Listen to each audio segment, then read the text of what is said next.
Я, Алмат, бәрі дұрыс па? Бәріміз ән айтып, би билеп жатсақ.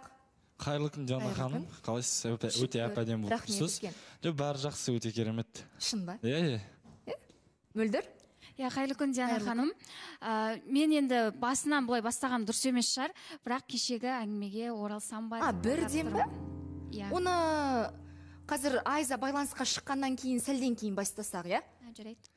Қымбатты көрермен, кеше ортадағы жағдайдан кейін эфирден шығып кеткен Айза әлеуметтік желіде түрлі жазбаларды барлығын жаза бастады. Кейіннен түнгі уақытта біздің редакторларымыз бар, барлығы Сұлтан бар, Ақтөре бар, экс-қатысушылар бар, жедел жәрдем шақыруға мәжбүр болған екен. Сәлден кейін Сұлтан өзі барлығын түсіндіріп айтып берсе. Ал қазір ортаға немесе бірден Сұлтан өзіңізді шақырсақ, келіңіз.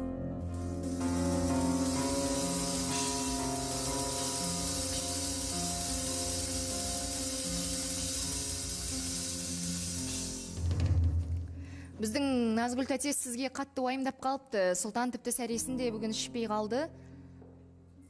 Қайырлы күн, Жана ханым. Иә, Жана ханым, мен кеше эфирдан шыққан соң Айзаға звондаған болдым, қоңырау шалдым. Бірақ өкінішке орай мен ала алмадым ол қызды. WhatsApp желісінде де, Instagram желісінде де мен жоқ ол қызды ала алмадым. Белгілі бір уақытта, түннің бір уақытында маған жазған болатын, осындай адресті айтты, осы жерге келе аласың ба деген сияқты. Мен барғам. Жана ханым, мен шынымды айтсам, мен түсінбедім еш нәрсені. Мен бардым, көліктен түстім, Айзаны көрдім, жерде жатты. Истерика, Жана ханым. Айғай, шу, ұрыс. Мен сөйлесе алмадым, Жана ханым. Ол мені көрсе болды, Мөлдірді қозғайды, басқа қатысушыларды қозғайды, типа мен ешкім қолдамайды, жақсы көрмейді деген сияқты. Отырып былай ашығынан сөйлескен жоқпыз, Жана ханым.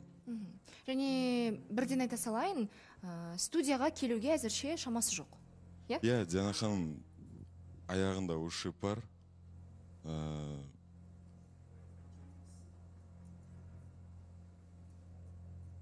Қайтса болды, Жана ханым, біз бардық орынға да, бірден сол нәрсені. Сізге Айзаның өзі қоңырау шалды ма? Иә, түнгі уақытта Айза, мен не смог дозвониться, потом кеш бойы? Иә, кеш бойы звондадым, ала алмадым. Потом түнгі уақытта ол өзі звондады да, осындай адрестен келе аласың ба деген сияқты. Иә, әрине мен бардым жедел түрде. Барған кезде Айзаны көрдім жерден. Тұра алмайды, аяғында. Көмектестім, орнынан алып тұрдым, бірақ ол сөйлесуге жоқ, шама болған жоқ ода. Истерика, айғашу, көршілер шықты ма, Жана ханым, енді жерде жатқан адам аяғын тіпті полиция қызметкерлерін де шақырған екен. Ол біз тыныштықты бұзғанымыз үшін болар. Әрине 11-ден кейін қалада тыныштықты сақтау керек. Иә, полиция бөлімшесі де келді, бөлімшесі, жаңа қызметкерлері де келді. Ақтөреге рахмет, сол кезде қайта Ақтөренің таныстары болып, өйтіп кішігірім протоколмен шығып кеттік негізінде. Скорый шақырдық. Скорый шақырдық, енді ол жерде бәрібір скорый шақыру керек болды, Жана ханым. Аяғына гипс сап берді.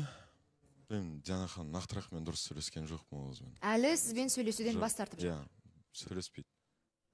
Қазір жанында біреу бар? Мен звондасам, мен сөйлессем, мен жақындасам, сол тақырып, Жана ханым. Айтатыны тек қана Мөлдір. Иә, 4 күннен бері талқанып келатқан тақырып, сол тақырып болды. Басқа еш нәрсе жоқ. Қазір жанында біреу бар ма? Үйінде негізі, Жана ханым. Менің білуімше, мен бағана WhatsApp желісіне жазған болатын, қалайсың, қалай болдың деген сияқты сұрауға тырыстым, сөйлесуге тырыстым, жоқ.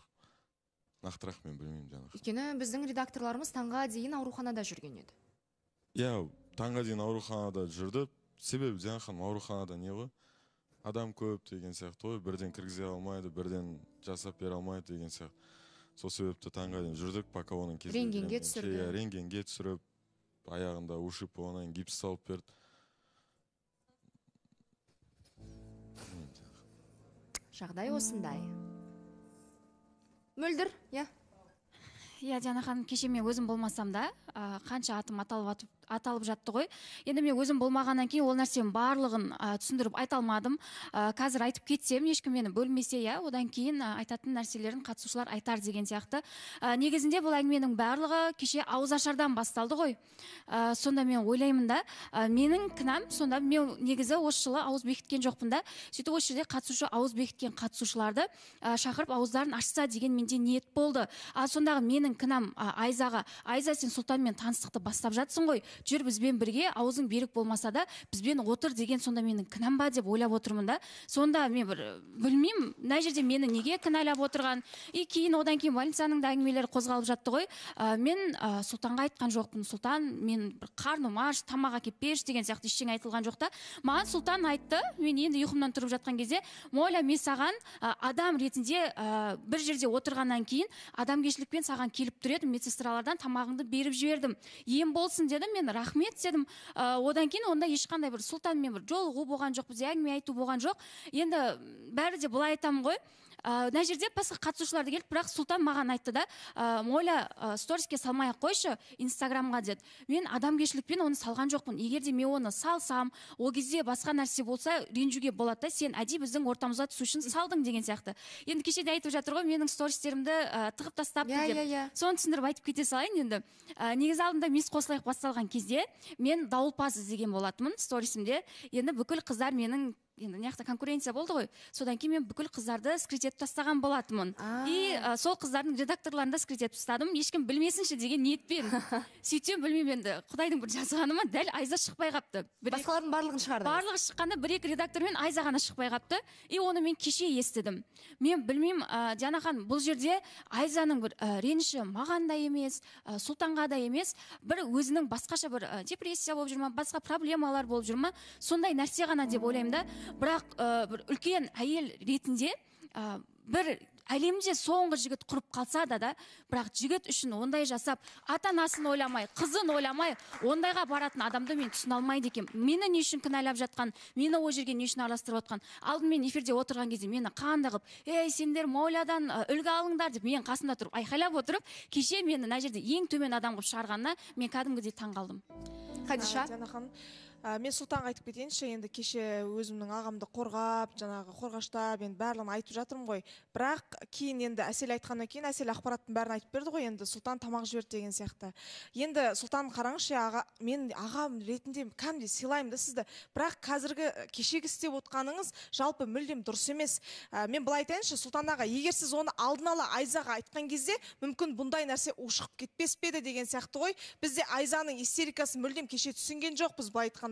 Екеуіңізден де кінә кетті, бірақ сіз еркек ретінде өзіңіздің неңізді дәлелдеп, кішкене болсын, тамақ жібердім, адамгершілік ретінде деп айтсаңыз, мүмкін Айза сізді түсінер ме еді деген сияқты ғой. Сөзімді бөлмең, және де Мөлдірге айтайыншы. Мөлдір, сен всегда қай жерде жүрсең де, всегда сенің атың атала береді, білмеймін да.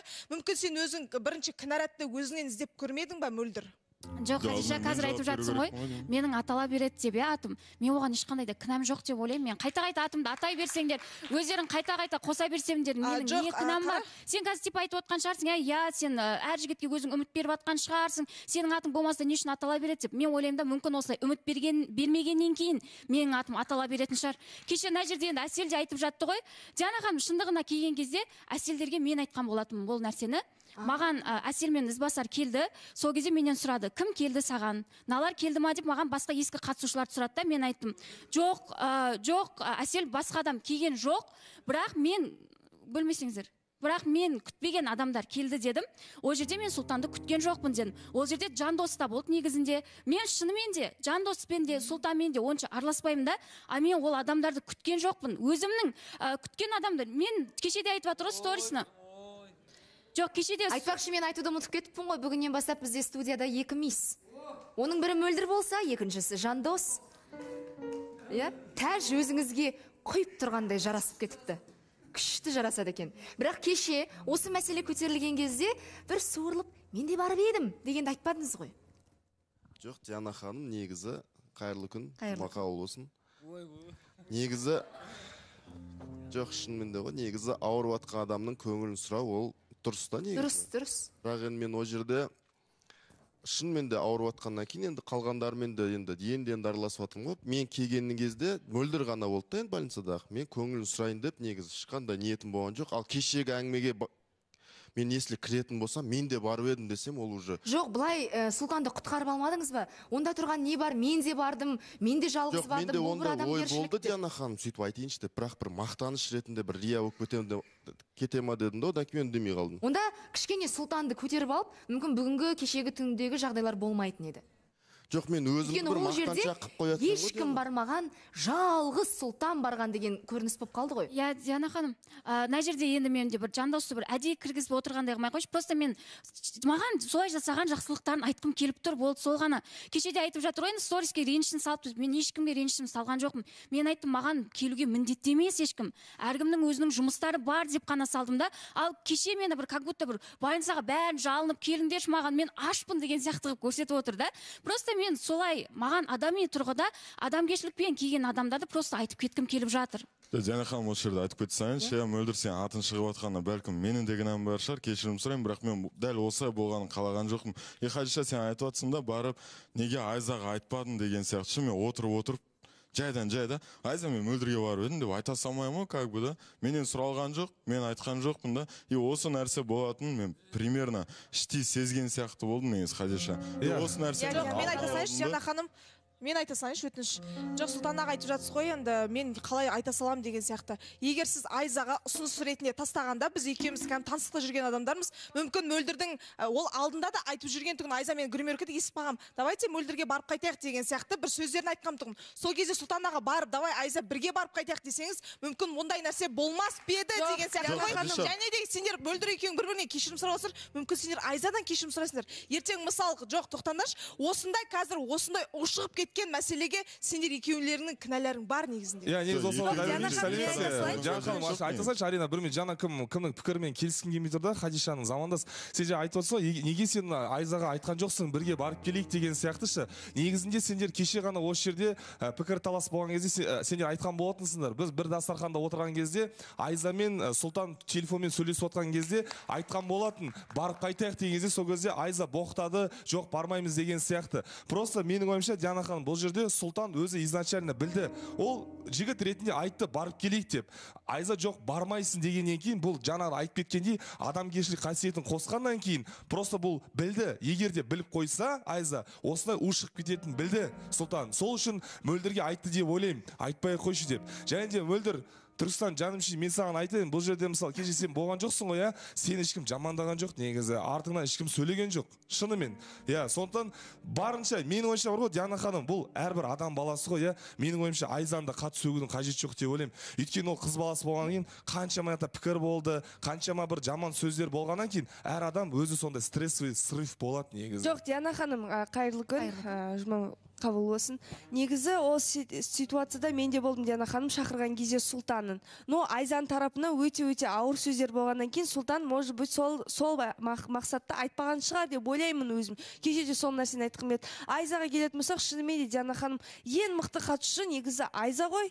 Он пікірлерін бәрі қабылдайтын Айза ғой негізі. Кеше мен бір жігітпен Моляға бір істеген нәрсесін онда мүмкін тек қана Сұлтан мен мөлдір емес, осы студияда болған жағдайдан кейін көңілі құлап кеткен шығар. Ол жерде Айбат не деді? Бүкіл Қазақстан біледі Айзаның қандай қыз екенін деген сөз айтылды.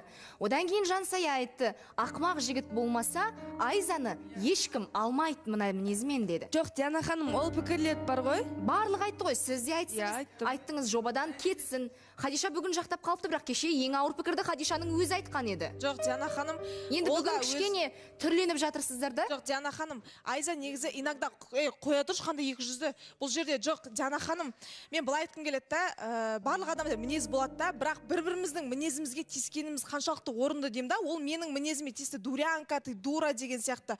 Маған ол мен жол бергім келмейді, маған ондай сөздер айтылғанын. Шынымен дурянка дегеніміз, значит, ол дура деген сөз ғой. Жоқ, грубиянка деді. Жоқ, білмеймін, дурянка деді ма, дура деді ма. Сонда естіліп қалды маған, Диана ханым, мен біртүрлі сезініп қалдым да өзімді. Сен де былай айтқанда, сау сүйердің не есемесің ғой деген сияқты. Екеуміздің мінезіміз бірдей ғой былай айтқанда. да и сен де көкпетсің дей бергеннен кейін мен де шамыма тиіп кетті Диана ханым. Бірақ қазіргі ситуацияға қарап тұрып мен кішкене бір жанашырлық бір сондай бір аяушылық пайда болып кетті. Жоқ, Хадиша, сендерде ешқандай аяушылық емес. Сендер просто өздеріңнің бастарыңды алып қашып жатсыңдар осы жерде. Хадиша, қара, сен осы жерде мен кеше Инстаграмнан маған адамдар жіберді, мен көрдім, я. Сендер біліп отырсыңдар, халық біз Сұлтан екеумізді кінәлап отқанын, и сендер уже жай-жай бастарыңды алып қашып осындай жағдайға жеткізген Мөлдір мен Сұлтан дегенге сендер жеткізіп отырсыңдар.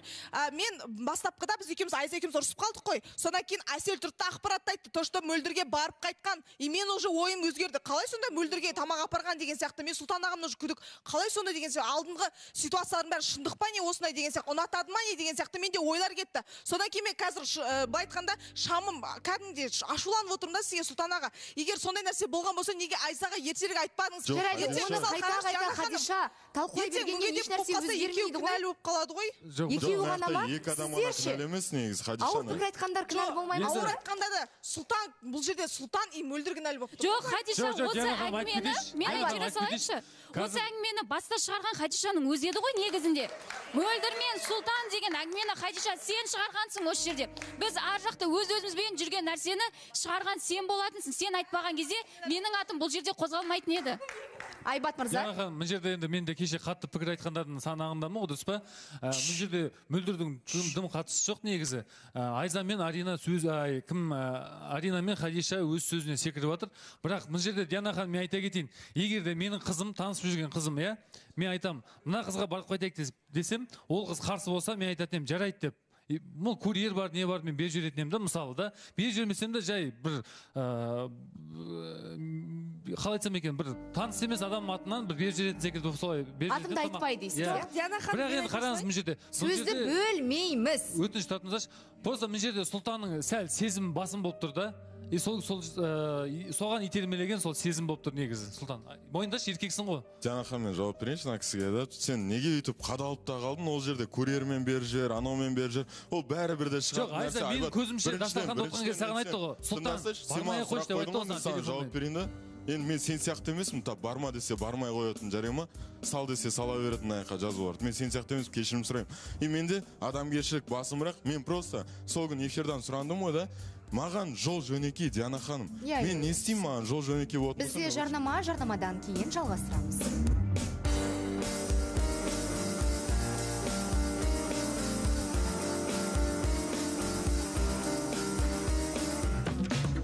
Аманшыл еркек болсаң, сол күні айтатын кеше. Сен до конца отырдың ғой, жоқ, апарған жоқпын деп. Ол бір. Екіншіден сен қалай жол жөнекей кетіп бара жатып адамға кіріп кетесің. Сен ойланыш, бір тамшы болса да еркек болсаң, ішінде самал болса да Мөлдірге сезім бар ғой, дұрыс па? 0,5 грамм болса да сенде сезім бар. Сен просто мойындағың келмей отыр. Сұлтан, Айзан сен бұл жерде сыйламай тұрсың да, саған Айза телефонмен менің көзімше айтты. Сұлтан, я же твоя девушка, мы с тобой общаемся, почему ты должен ехать к ней деді. И все. Жоқ, Диана ханым, мен айтайыншы, ағымнан ақталып отқан мен жоқ, Айбат сенің алдында рас айтам бар ғой. Бірақ мен бардым ба, бардым, болды, факт шықты ма, шықты. Не ақ бұл тақырыпты қайта оза бересің. И на жақта мен саған айтайын, граммен сөйлемей ақ қойшы, өтініш менде сезім болса айтар едім деген сияқты. Уже оны алты эфир болып айт. Мен жалығып кеттім, рас айтам бар ғой. Оны ести беріп, Мөлдірдің де құлаған құрышы аңып болған шығар уже. Дегенмен де, Мөлдірдің де менің де кінәм жоқ деп айтпаймын, бірақ бұл жерде в основном сендердің кінәлерін Айбат. Наяқта отырып, түймедей нәрсені түйедей шығарасыңдар да, иннандай қылып, Айзаның көңіліне тиетіндей қылатындай. Оны мен айтпағаным ғана емес, Диана ханым, оның үстіне мен отырып, өзім айтпаймын. Бір ауыз айтып кетейінші. Енді былай қарашы, Сұлтан, салыстырмалы түрде Айбат сен сияқты ер азамат болғанша мен өзімдікін қойғанын дұрыс деп айтып жатсың. Бірақ салыстырмалы түрде кімнің жанындағы таныстықтағы ару бақыттырақ, сен соған қарауың керек қой. Сенің қазіргі іс-әрекетің, және де сен айтып мен өзімдікін қойдым. Егер расымен де еркек болсаң, еркектігіңді қоя білсең, сен Айзаға шындықты айтатын едің. Ал сен Айзадан жасырын түрде барып тұрсың. Себебі сен өзіңнің кішкене еркектігіне сомневаться еттің ба, мен білмеймін. Егер де сен өзіңдікін қоя білсең, еркек, ер азамат ретінде сен шындықты айтып кететін едің. Бұл мен жауап берейінші енді, болмас. Менен как будто наяқта айтылып жатыр ғой, менен Айза сұраса жарайды, сен бардым ба деген сияқты да. Ол эфирда сұралған тақырыпта Диана ханым, мен просто арты осындай болатынын білдім. И өз жоқтың көз жоқ. Ол қызында аты шыға берген қалған жоқ. Мен айттым, барған жоқ. Мен білген жоқпын, то что Мөлдір. Оны Әселге айтқанында мен из-за этого Мөлдірге айтқан болатым. Керек емес. Адамгершілікпен келдім, оны білесің өзім болды, все не істейсің оны деген сияқты айтқан болды. негізі Диана ханым жаңа кімде айтып жатыр ғой, сендер кінәлісіңдер депші Сұлтан ініміз. Бірақ та Сұлтан, сен бір нәрсені түсіну керексің, өмірде негізі сен өзің кінәлі негізсің да.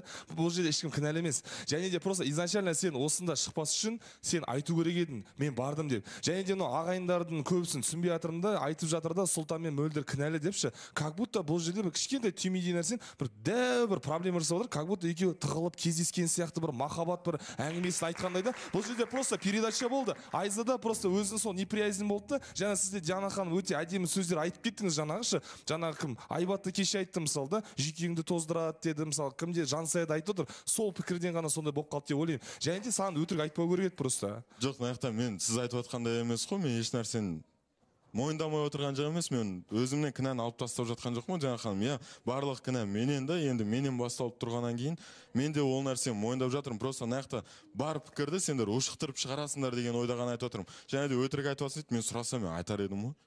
Сұлтан аға, сіздің деген мен айта салайыншы ма, жаңадан бері айтамын. Еңлік. Мен ойлаймын да, бұл жерде бүкіл кінәні әкеп Сұлтан ағаның мойнына ілудің қажеті жоқ. Өйткені ол бір күнде болған нәрсе емес. Ол осы уақытқа дейін Айзаны бәріміз айтамыз ғой, осы жерде үйреніп қалған, ол пікір көтере алады деп.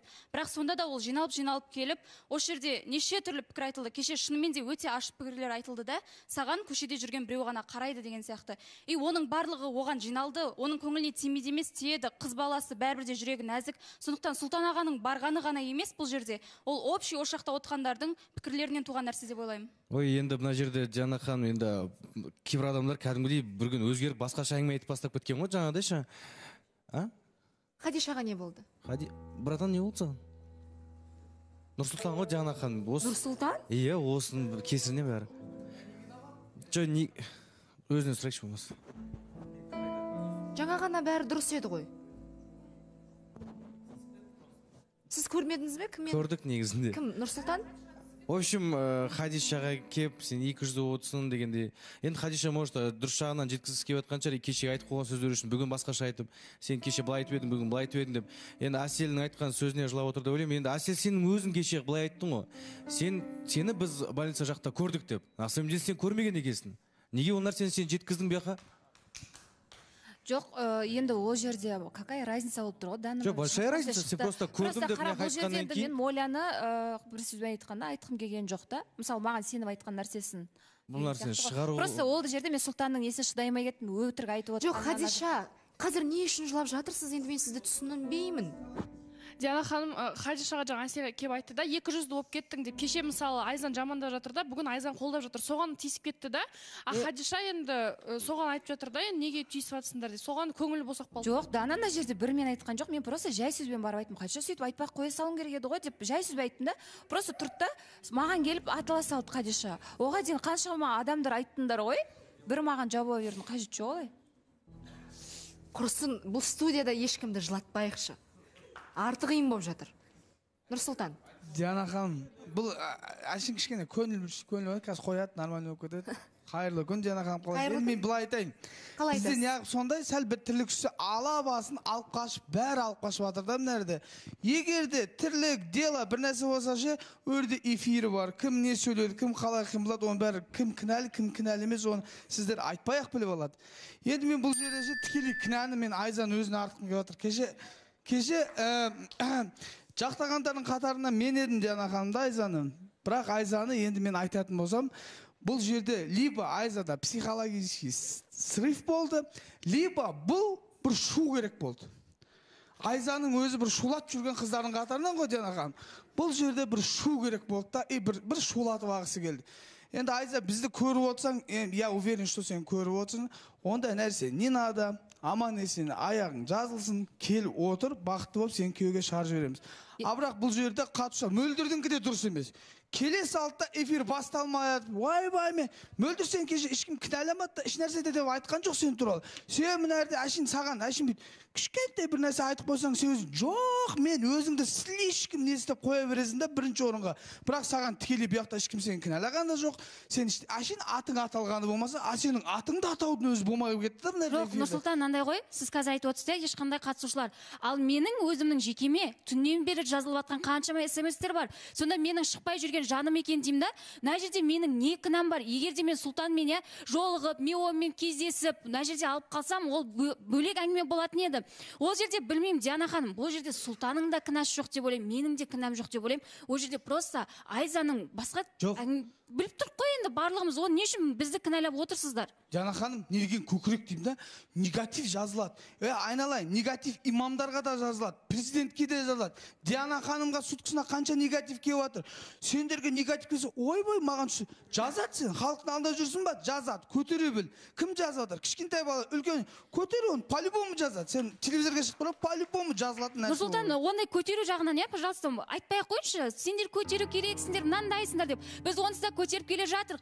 Сен солай секіруге апарған сенің кесірің дегенде, сіз де көтере алмайтын едіңіз мына жерде. Мен ойлаймын да. Жоқ, мен мына жерде айтам да, қалай ешқандай кінәсі жоқ адамдарды кінәлап, ол тып-тыныш ұйықтап отыр деп мен кәдімгідей таңғалып отырмын, сол ғана менде. Жоқ, сен спокойно жауап беріп отыра бер, өз-өзіңді ақтама. Сен кінәлі емессің ба? Шындық артыңда ма? Саған бүкіл әлем қарсы шықса, шындық сенің қасыңда болса ше мөлдір. Саған ешкім абасына доказать етеді. Сен шырылдап жатсың.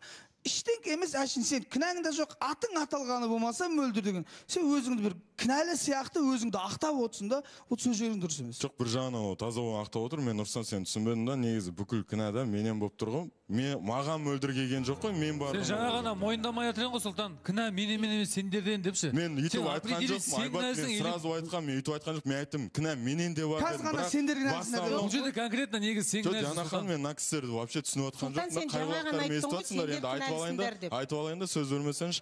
Мен айттым, кінә менен де бар, но в основном сендерден. Менен жоқ кінә, сендерден кінә деп айтқан жоқпын. Кінә менен де бар дедім. Но басым көпшілігі сіздерден дедім. Потому что наяқта ортаға шығып атқан әңгімені ушықтыратын мен емес. Түсінесіз, ол ушықпайтын болса, мен барлық нәрсені түсіндіруге болады, бірақ барлық адам емес өзіне жеткізе алатын едім. Сен жаңаған айттың ғой, мына жерде қатысушылар кінәлі деп, енді өзің, бірақ сен кінәлі болып тұрсың ғой бұл жерде. Сен білген жоқсың ба, өзің осы отношение саған керек педі? Жоқ, болсын ханым, мен айтсам жарайды. Сөзімді бөлмеші. Мысалы, жоқ, не үшін не жақтырмай отырсың? Жоқ, мен айтқан жоқпын, ол болсын ханым. Сен өзің сау басыңа сақина тілеп отырсың ғой, мысалы. Осының бәрі саған керек педі? Кеше айтқандай кім, Айзаның өзі, кімнің Ақтөренің үміткеріне балаққа жаңағы жабысқан бит құсап деп. Ал енді Айзаның өзі саған анау адамның денесіне жабысқан кене құсап отыр, енді құтыл енді содан енді өзің. Жоқ, отырсың енді тып-тыныш елді кінәлап қой. Болсын тәте, жоқ. Сен кінәлісің бәріне. Оның жекесіне кетпеңіз, оның ата-анасы қарап отыр. Ешкім маған жабысып жүрген жоқ. Диана ханым, қайырлы күн айта кетейінші. Әпкем ашулы бүгін. Ақтөре, сіз кеше болдыңыз. Сіз болдыңыз. Данияр Ханзада болды және редакторлар. Саламатсыздар, ассалаумағалейкум қазақ елі. Диана ханым, кейде Ұлбосын ханым айтса да бір шындықты айтып қалады. Дөп басып айтама? Дөп басып, енді ашуланбаңыз, сабыр сақтаңыз. Просто Ұлбосын ханым жындан кеткен, Ұлбосын ханым саған пікір айтып жатса, сен жақтырмай отырсың да, соны айтып жатыр да, бүйтіп қоя салшы деп. Негізі Диана ханым бұл жерде анау кінәлі, мынау кінәлі деп жатыр қой. Негізі бұл жерде пікір айтылады ғой, негізі пікірден басталып тұр ғой. Негізі қыздар осы жақта білмеймін кім айтқан, ұмытып қалдым. Сен Сұлтанға лайық емессің деген басталды. Бәрі айтты ғой. Бәрі айтты почти. Вот содан басталды, ол лайық па, лайық емес па, конкретно келген кезде ол ешкім керек емес. Қимаймыннан басталды ғой. Мен Сұлтандай жігітке сені қимаймын. Мен о кісі Сұлтандай деген жігітті мен қимаймын саған. Егер де бір бәледе мен сондайдан басталды. Негізі бұл жерде может Айзандан кезінде айтқан нелері бар, пікірлері бар. Бұл жерде пікір айтатын болсақ, негізі бұл жерге келгеннен кейін пікірді көтере білу керек, Диана ханым, шыны керек. Біреуден кінәні іздемеу керек. Әр кінәнің бәрі өзімізде негізі, барлығымыздың. Диана ханым, былай да, Айза пікір көтере алмайды деп айтатын болсақ, бұл одан да бетер нәрселерді көтерген Айза ше. Енді бұл жерде Диана ханым кеше осы күнге дейін мен Айзаны қолдадым осы ситуацияға дейінше, бірақ Алла құптамаған нәрсені өз-өзіне қол жұмсау деген не деген сұмдық? Біз неге бұл жерде ондай болған жоқ қой, Нұрсұлтан, сен не айтып отырсың? Жалпы ол нәрсе былай ғой, кешегі ситуацияда емес. Просто Айза мына жерге шығып, өзінің эмоциясына жылап қалған кезде, күлген кезде, мына жерде отырып, болмады емес, болды ғой, прикол ұстап отырамыз. Ана Айзаның әрбір сөзіне сенбей, менсінбей, қарамай, сөйлеп жатса аузын жауып, солардың бәрі жиналып қап, кеше просто шығарды да сол нәрсені. Кешеге әкеп мына Хадишаны болмаса кім Жансая, Арина, тағы Айбат солардың кінәлауының қажеті жоқ деп ойлаймын. Ол просто ішіндегі нәрсенің барлығы келіп бірден шықты. Арина, Бекзат. Диана ханым, қайырлы күн айта кетейінші. Енді бұл жерде былай айтып отыр ғой, анау кінәлі, мынандай пікір айтты деп. Пікір барлығы әркім адам әртүрлі пікір айта береді бір-біріне. Енді бұл жерде отпаймыз ғой, саған мынандай пікір айтсам бола ма қазір келесінде деп ешкім бір-бірінен сұрамайды.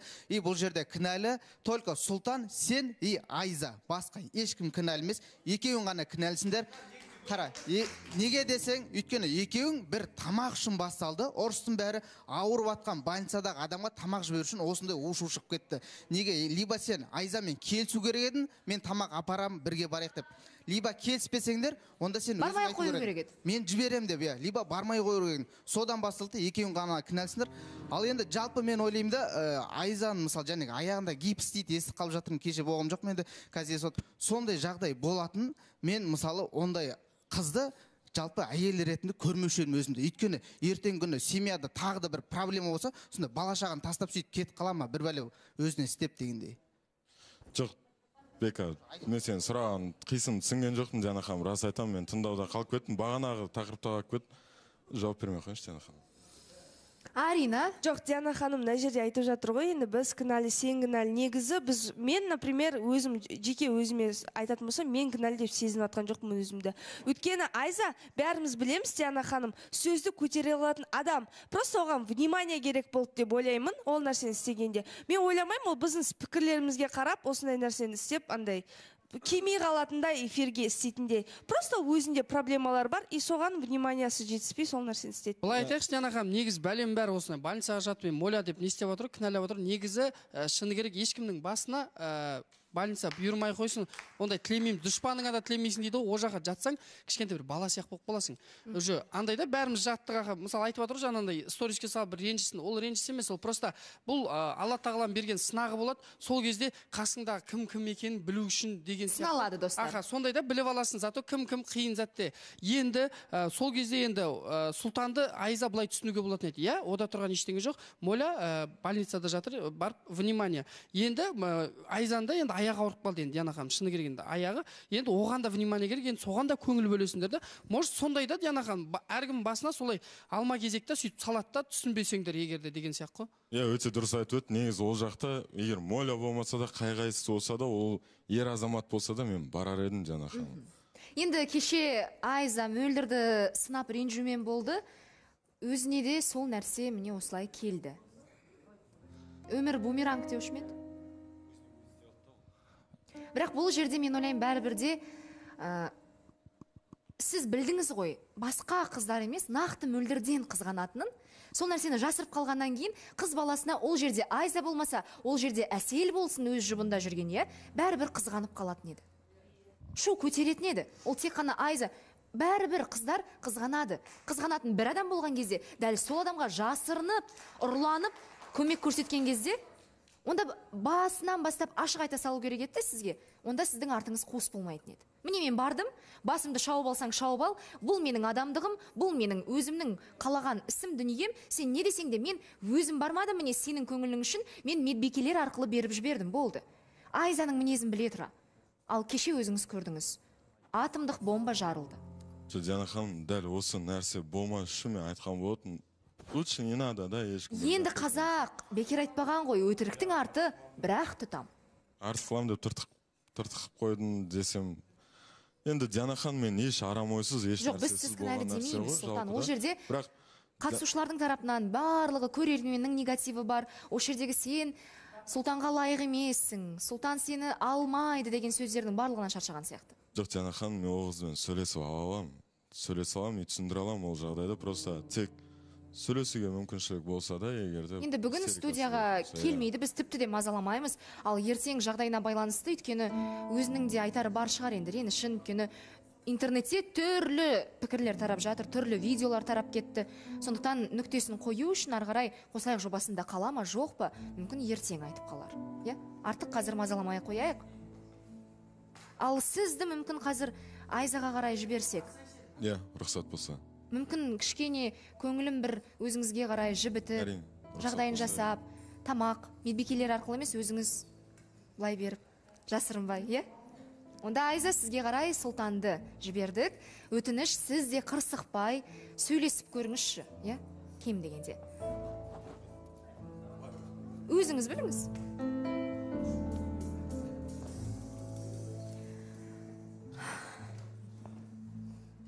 Бізде белгі Әселдің қолында. Әсел дейді, ауыр сөйлеме енді дейді. Айбатқа айтқан ғой. Е, сізге. Микрофон ұстап отырсыз? Жаңа Сұлтанға бір айтайын деп едім да. Тағы да? Жоқ, қазір болды, кетіп қалды ғой енді. Өзі жоқтың көзі жоқ, айтпай ақ қойын. Иә, жарайды. Ортаға біз Бекзатты шақырамыз, келіңіз.